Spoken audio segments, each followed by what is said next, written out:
오늘 말씀은 시편 112편 1절부터 10절입니다. 시편 112편 1절부터 10절입니다. 할렐루야. 여호와를 경외하며 그의 계명을 크게 즐거워하는 자는 복이 있도다. 그의 후손이 땅에서 강성하며 정직한 자들의 후손에게 복이 있으리로다. 부와 재물이 그의 집에 있으며 그의 공의가 영구히 서 있으리로다. 정직한 자들에게는 흑암 중에 빛이 일어나나니 그는 자비롭고 긍휼이 많으며 의로운 이로다. 은혜를 베풀며 구워주는 자는 잘 되나니 그 일을 정의로 행하리로다. 그는 영원히 흔들리지 아니하며 의인은 영원히 기억되리로다. 그는 흉한 소문을 두려워하지 아니하며 여호와를 의뢰하고 그의 마음을 굳게 정하였도다. 그의 마음이 견고하여 두려워하지 아니할 것이라. 그의 대적들이 받는 보응을 마침내 보리로다. 그가 재물을 흩어 빈궁한 자들에게 주었으니 그의 의가 영구히 있고 그의 뿔이 영광 중에 들리리로다. 악인은 이를 보고 한탄하여 이를 갈면서 소멸되리니 악인들의 욕망은 사라지리로다. 아멘. 시편 112편은 시편 111편과 떼어놓고 읽을 수 없는 한 쌍의 시입니다. 시편 111편은 하나님이 어떤 분이신가를 노래한다면은 시편 112편은 그 하나님을 경외하는 사람은 어떤 삶을 살아가는가를 보여줍니다. 다시 말해 시편 111편이 하나님의 성품을 보여주는 거울이라면 시편 112편은 그 성품이 성도의 삶 속에 어떻게 비춰주는지를 보여주는 거울이라고 할 수 있습니다. 두 시가 나란히 놓인 것은 우연이 아닙니다. 사람의 삶은 결국 그가 예배하는 대상을 닮아가기 때문이죠. 그러므로 오늘 본문은 복을 받는 방법을 가르치는 말씀이 아니라 복을 받은 사람이 어떤 모습으로 사는지를 보여주는 말씀입니다. 오늘 본문을 통해 하나님을 경외하는 삶이 어떤 모습으로 나타나는지 함께 살펴보고 그 삶이 궁극적으로 어디를 향하고 있는지 보고자 합니다. 오늘 시편은 이렇게 시작합니다. 할렐루야, 여호와를 경외하며 그의 계명을 크게 즐거워하는 자는 복이 있도다. 본문은 복 있는 사람의 특징을요, 두 가지로 설명합니다. 첫째는 여호와를 경외하는 것이고요. 둘째는 그의 계명을 크게 즐거워하는 것입니다. 이 두 표현이 함께 붙어 있다는 사실 자체가 이 시편의 핵심을 보여줍니다. 성경에서 경외하다라는 말은요, 하나님의 거룩하심과 영광 앞에서 자기를 낮추면서 그분을 삶의 가장 높은 자리에 모시는 태도를 의미합니다. 존경과 사랑, 순종과 신뢰가 함께 담긴 관계적 단어라고 할 수 있는데요. 노예가 매를 피하려고 주인 앞에서 떠는 두려움과는 전혀 다른 종류의 감정입니다. 그래서 시편 기자는 경외와 이 순종 사이에 매우 중요한 연결고리 하나를 두는데요. 그의 계명을 크게 즐거워한다라는 것이죠. 여기서 즐거워하다는요, 신랑이 신부를 향해 품는 애정 혹은 사람이 진심으로 원하고 기뻐하는 대상을 향해 쓰이는 단어입니다. 즉 시인은 하나님의 계명을 대하는 성도의 마음을 의무를 이행하는 종의 마음이 아니라 사랑하는 대상을 향한 신랑의 마음에 빗대고 있는 것이죠. 게다가 이 히브리어 원문에는요, 크게라고 하는 부사가 함께 붙어 있어서요, 이 기쁨이 절대로 미지근하거나 마지못한 감정이 아님을, 하나님의 말씀을 억지로 지키는 것이 아니라 진심으로 사랑하며 기뻐한다라는 사실을 강조합니다. 여기서 우리는 중요한 질문 앞에 서게 됩니다. 하나님을 경외한다는 것이 정말 이렇게 기쁨으로 가득 찬 것이라면 왜 우리의 신앙생활이 종종 의무감과 피로감으로 가득한 것일까요? 우리가 계명을 대할 때 신랑의 설렘이 아니라 채무자의 부담을 느끼는 이유는 무엇일까요? 그 답은 순서에 있습니다. 시편 111편 어제 나눈 말씀을 기억하십니까? 시편 112편의 기쁨은요, 111편이 노래한 하나님의 은혜와 긍휼함과 신실하심을 먼저 알고 맛본 자리에서 흘러나오는 기쁨입니다. 계명을 억지로 사랑하려고 애쓴다고 해서 기쁨이 생기지 않지요. 오히려 하나님이 우리에게 먼저 베푸신 은혜가 얼마나 큰지를 깊이 바라볼 때 그 은혜에 대한 반응으로 계명을 향한 사랑이 자연스레 자라납니다. 이것이 다른 여타 종교와 복음의 가장 큰 차이입니다. 종교는요, 순종해야 신에게 인정받는다라고 말합니다. 그러나 복음은 하나님께 사랑받았기에 순종한다라고 말하죠. 율법은 사람의 행동을 바꿀 수 있겠지만 복음은 사람의 마음까지도 바꿔놓습니다. 사람은 가장 사랑하는 것을 결국 섬긴다라는 말이 있습니다. 우리 마음이 하나님보다 성공을 더 사랑하면 성공을 위해 말씀을 포기하게 됩니다. 사람의 인정을 더 사랑하면 진리를 양보하게 됩니다. 그러나 하나님을 가장 귀히 여길 때 말씀은 부담이 아니라 기쁨이 되지요. 예수님께서도 너희가 나를 사랑하면 나의 계명을 지키리라고 말씀하셨습니다. 순종은 사랑의 결과이지 사랑을 얻기 위한 조건이 아닙니다. 우리도 신앙생활을 오래 하다 보면 말씀을 의무처럼 대할 때가 있습니다. 예배도 기도도 봉사도 해야 하니까 하는 일이 될 수 있지요. 그러나 하나님께서는 우리의 행동보다 마음을 먼저 보십니다. 여러분은 하나님의 말씀을 어떻게 읽고 계십니까?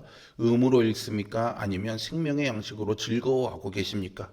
참된 경외는 두려움으로 끝나지 않습니다. 하나님의 말씀 안에서 가장 큰 기쁨을 발견하는 삶으로 이어집니다. 1절이 경외하는 자의 정체성을 보여주었다면 2절부터는 그 사람의 삶 속에서 맺는 구체적인 열매를 보여줍니다. 그의 후손이 땅에서 강성하며 정직한 자들의 후손에게 복이 있으리로다 라고 하죠. 경건한 삶은 결코 개인에게만 머물지 않습니다. 하나님을 경외하는 삶은 가정으로 다음 세대로 공동체 전체로 흘러갑니다. 그런데 시일은 3절에서요, 이 복 가운데 가장 귀한 것이 재물이 아니라고 못 박습니다. 부와 재물이 그의 집에 있으며 그의 공의가 영구히 서 있으리로다 라고 하는데요. 이 구절에서 대부분의 사람들은 앞구절만 기억합니다. 재물과 부가 있다라는 구절이죠. 그러나 시편 기자가 강조하는 핵심은요, 뒤에 있습니다.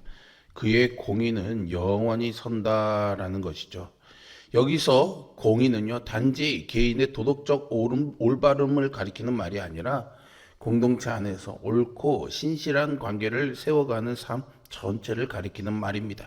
재물은 사라질 수 있지만 하나님과 이웃 앞에서 신실하게 살아온 삶의 흔적은 영구히 남습니다. 그리고 4절에서요, 놀라운 사실을 발견하게 되죠. 그는 자비롭고 긍휼이 많으며 의로운 이로다 라고 하는데요. 이 표현은 바로 앞에 시편 111편 4절에서 하나님을 묘사했던 표현과 거의 동일합니다. 11편에서는 하나님께서 자비롭고 긍휼이 많으신 분이었습니다. 112편에서는 하나님을 경외하는 사람 역시 자비롭고 긍휼이 많은 사람이 됩니다. 이것은 우연이 아닙니다. 시편 기자는 의도적으로 같은 단어를 반복해서 하나님을 바라보는 사람이 결국은 하나님을 닮아간다라는 사실을 보여주고 있습니다. 이것이 성화의 본질이죠. 기독교는 단순히 착한 사람이 되는 종교가 아닙니다. 하나님을 바라보다가 하나님의 성품을 닮아가는 신앙입니다. 그렇다면 여기서 우리는 정직하게 물어야 합니다. 우리 중 누가 정말 하나님처럼 은혜롭고 긍휼히 여기는 사람이라고 자신 있게 말할 수 있을까요? 우리의 자비는 늘 조건이 붙어 있고 우리의 긍휼은 쉽게 지치고 식어버립니다. 오늘 본문이 요구하고 있는 성품은 우리 스스로 노력해서 만들어낼 수 있는 수준의 것이 아닙니다. 바로 이 지점에서 신약은 우리에게 놀라운 답을 주는데요. 바울은 고린도후서 3장 18절에서 우리가 주의 영광을 보매 그와 같은 형상으로 변화해 영광에서 영광에 이르니 곧 주의 영으로 말미암음이니라 라고 말하죠. 우리는 바라보는 것을 닮습니다. 돈만 바라보면 돈을 담습니다. 권력만 바라보면 권력을 담습니다. 그러나 하나님을 바라보면 하나님을 담습니다. 세상은 점점 경쟁과 혐오, 분열과 자기 중심성으로 가득 차갑니다. 모두가 다 자신의 권리는 주장하지만 책임은 외면합니다. 모두 받기를 원하지만 먼저 베풀려 하지 않습니다. 그러나 시인은 하나님을 경외하는 사람은 다르다고 5절에서 말합니다. 은혜를 베풀며 꾸어주는 자는 잘되나니 라고 하죠. 하나님께 받은 은혜를 흘려보내는 삶이죠. 복음은 사랑을 움켜쥐게 만들지 않고 흘려보내게 만듭니다. 예수님께서 우리를 위해 자신을 아낌없이 내어주셨기 때문이죠. 십자가는 하나님의 사랑을 받은 사람은 반드시 사랑을 흘려보내게 된다는 사실을 가장 분명하게 보여줍니다. 하나님의 성품은 우리가 이를 악물고 흉내낼 대상이 아니라 예수 그리스도 안에서 계시된 하나님의 은혜와 긍휼을 날마다 바라볼 때 성령께서 우리 안에서 서서히 빚어가시는 열매입니다. 우리가 은혜를 베푸는 사람이 되는 길은 조금 더 착해지자라고 결심하는 데 있지 않습니다. 그리스도께서 우리에게 베푸신 값없는 긍휼과 은혜를 날마다 새롭게 바라보는 데 있습니다. 그 은혜를 깊이 맛본 사람만이 자기도 모르게 이웃에게 그 은혜를 흘려보내게 되는 것이죠. 6절부터 시인의 시선은요, 눈에 보이는 복에서 보이지 않는 복, 즉 마음의 상태로 옮겨갑니다. 그는 영원히 흔들리지 아니하며 라고 하는데요. 세상은 끊임없이 흔들립니다. 경제가 흔들리고 건강이 흔들리고 인간관계가 흔들리죠. 우리의 미래를 예측할 수 없습니다. 그래서 7절은 이렇게 말합니다. 그는 흉한 소문을 두려워하지 아니하며 라고 말이죠. 여기서 두려워하지 않는다는 것은 문제가 없다는 뜻이 아닙니다. 문제보다 더 크신 하나님을 신뢰한다라는 뜻이죠. 본문은 그 이유를 설명합니다. 그의 마음은 여호와를 의뢰하여 굳게 정하였도다라고 하죠.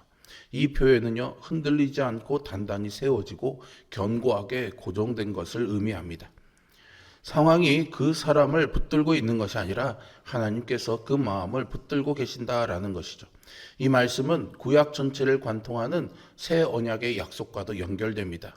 하나님께서는 예레미야를 통해서 나의 법을 그들의 속에 두며 그들의 마음에 기록하겠다라고 약속하셨습니다. 하나님은 단지 돌판에 율법을 새기시는 분이 아니라 성도의 마음에 말씀을 새기시는 분입니다. 그래서 복음은 외적 규칙을 더하는 것이 아니라 새로운 마음을 주시는 하나님의 은혜입니다. 우리가 흔들리지 않는 이유는요, 믿음이 강해서가 아닙니다. 우리를 붙드시는 하나님이 신실하시기 때문이죠. 이 견고한 마음은 반드시 삶의 방식으로 나타납니다. 그런데 이 견고한 마음은 자기 것을 움켜쥐는 방식이 아니라 오히려 나누는 방식으로 드러납니다. 9절은 말합니다. 그가 흩어주어 가난한 자들에게 주었으니 그의 공의가 영구히 서 있고 그의 뿔이 영광 중에 들리리로다. 세상의 논리는요, 많이 움켜질수록 안전하다고 가르칩니다. 그러나 시인은 정반대를 말하죠. 참된 안전과 존귀는 움켜짐이 아니라 나눔에서 온다는 것입니다. 이것이 어떻게 가능할까요? 세상의 염려에 짓눌린 사람은 미래가 불확실하기 때문에 움켜질 수밖에 없습니다. 그러나 자기의 미래를 하나님께 굳게 의탁한 사람은 자기 손에 쥔 것을 잃을까 두려워하지 않기에 비로소 자유롭게 나눌 수 있는 것이죠. 나눔은 의지력의 문제가 아니라요, 신뢰의 문제입니다. 복음은 탐욕을 이기는 유일한 능력입니다. 왜냐하면 예수 그리스도께서 자기의 모든 것을 우리에게 내어주셨기 때문이죠. 십자가를 바라보는 사람은 잃을까 두려워하지 않습니다. 이미 귀한 것을 받은 사람이기 때문이죠. 반대로 10절은 하나님을 떠난 사람의 모습을 보여줍니다. 악인은 이 복된 삶을 보며 분개하고 이를 갈며 소멸됩니다. 그의 욕망은 아무리 크고 화려해 보여도 결국 안개처럼 사라지고 맙니다. 이것은 위협하려는 말씀이 아니라 하나님을 떠난 삶이 실제로 어떤 결말을 맞이하는지를 그대로 묘사하는 말씀입니다. 그러나 하나님을 경외하는 사람은 영원히 기억됩니다. 세상이 기억하기 때문이 아니라 하나님이 기억하시기 때문이죠. 시편 112편은 우리에게 성공의 비결을 가르치는 시가 아닙니다. 하나님을 경외하는 사람의 인생이 어떤 모습으로 변화되는지를 보여주는 시입니다. 그는 말씀을 의무가 아니라 기쁨으로 순종합니다. 그는 하나님의 성품을 닮아 세상 속에서 자비와 긍휼을 흘려보냅니다. 그는 어떤 흉한 소식 앞에서도 하나님을 신뢰하기 때문에 흔들리지 않습니다. 그렇다면 이 시편은 우리에게 그저 더 노력하라는 말씀으로 우리를 채찍하는 것일까요? 그렇지 않습니다. 시편 112편이 그리는 이 복된 사람의 모습을 완전하게 처음부터 끝까지 살아내신 단 한 분이 계시죠. 바로 예수 그리스도이십니다. 예수님은 아버지를 완전히 경외하셨고 하나님의 말씀을 기쁨으로 이루셨으며 자비와 긍휼을 온전히 나타내셨습니다. 십자가의 죽음 앞에서도 흔들리지 않고 끝까지 아버지를 신뢰하셨죠. 그리고 그 의를 우리에게 은혜로 입혀주셨습니다. 그러므로 우리는 이 시편을 이렇게 살아야 하나님께 인정받는다라는 부담으로 읽지 않습니다. 그리스도께서 먼저 이루셨기에 이제 성령 안에서 그분을 닮아갈 수 있다라는 복음의 초대로 읽습니다. 오늘 우리에게 필요한 것은 더 순종하자, 더 나누자, 더 착하자라는 결심이 아닙니다. 우리에게 필요한 것은 날마다 그리스도께서 우리에게 베푸신 그 값없는 은혜를 더 깊이 바라보는 것입니다. 하나님을 경외하는 삶은 우리의 결단이나 결심에서 시작되는 것이 아닙니다. 우리를 끝까지 사랑하신 그리스도를 바라볼 때 성령께서 우리의 마음을 새롭게 하시고 우리의 삶을 변화시키실 때 비로소 시작됩니다. 여러분, 오늘도 그리스도를 바라보십시오. 그분의 은혜를 깊이 묵상하십시오. 그러면 말씀이 의무가 아니라 기쁨이 되고 우리의 성품은 점차 하나님의 성품을 닮아가며 어떤 세상의 풍랑 속에서도 흔들리지 않는 믿음의 사람으로 세워질 것입니다. 이러한 복된 삶을 오늘도 누리며 사시기를 주님의 이름으로 축복합니다. 기도하겠습니다. 사랑과 은혜가 풍성하신 아버지 하나님, 오늘도 하나님의 은혜와 긍휼을 바라봅니다. 그리스도께서 우리를 위해 하신 그 십자가의 대속의 은혜를 바라보며 나아갑니다. 이 험한 세상 속에서 흔들리지 않는 믿음이 되기를 원합니다. 아무리 굳센 의지로도 쉽게 무너질 수 있는 우리의 연약함을 긍휼히 여겨주시고 은혜를 베풀어 주시옵소서. 우리가 주님을 바라볼 때에 주님을 닮아가는 은혜가 성령 안에서 우리 안에 충만히 누려지도록 함께하여 주시옵소서. 오늘도 이 믿음을 가지고 주 안에서 주님을 닮아가며 기쁨으로 즐거움으로 말씀에 순복하며 살아가는 삶이 되도록 우리를 인도하여 주시옵소서. 장마 속에서 모두의 건강을 붙잡아 주시고 무더워진 날씨 속에서 우리의 심령이 무너지지 아니하게 하여 주시고 더 뜨겁게 하나님을 사랑하는 삶을 사는 우리 모두가 되게 하여 주시고 비로 인한 피해가 없도록 우리 성도들의 삶과 안정을 붙잡아 주시옵소서. 예수 그리스도의 이름으로 기도합니다. 아멘.